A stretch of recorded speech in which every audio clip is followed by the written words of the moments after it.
ముందుగా అందరికీ శ్రీరామనవమి శుభాకాంక్షలు.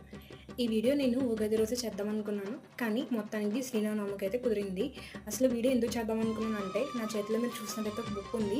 సెల్ఫీ తీసుకున్నాను కాబట్టి మీకు ఇవి రివర్స్‌లో కనిపించొచ్చు. దీనికి సంబంధించిన పేజెస్ అన్ని నేను వీడియో చివరిలో యాడ్ చేస్తాను. తప్పకుండా చూడండి.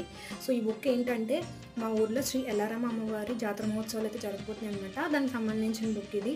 ఏ రోజు ఏ ప్రోగ్రామ్స్ జరుగుతాయో, అసలు ఏమేమి చేస్తారో అన్నీ డీటెయిల్గా బుక్లో ఉంటాయన్నమాట. సో ఎవరైనా ఈ చుట్టుపక్కల ప్రాంతాల్లో ఉంటే తప్పకుండా వచ్చి అమ్మవారిని దర్శించుకోండి. ఈ ఉత్సవం వచ్చేసి ఏప్రిల్ 11th నుంచి 13th వరకు అయితే ఉంటాయన్నమాట. ఏప్రిల్ 11th నైట్ అయితే గర్భోత్సవం చేస్తారు. అన్ని డీటెయిల్గా ఈ వీడియోలో ఉంటాయి. ఎప్పుడు తలుపులు మూస్తారు, ఎప్పుడు తీర్థం, ఎప్పుడు సిరిమణి ఉత్సవం అని చెప్పి. సో అప్పటి వరకు మీరేం చేయాలి, మన ఛానల్ని లైక్, షేర్ అండ్ సబ్స్క్రైబ్ చేయండి. శోకాలు బాపేటి కల్పవల్లివే దుర్గమ్మ, శోకాల నేలేటి లోకమాతవే.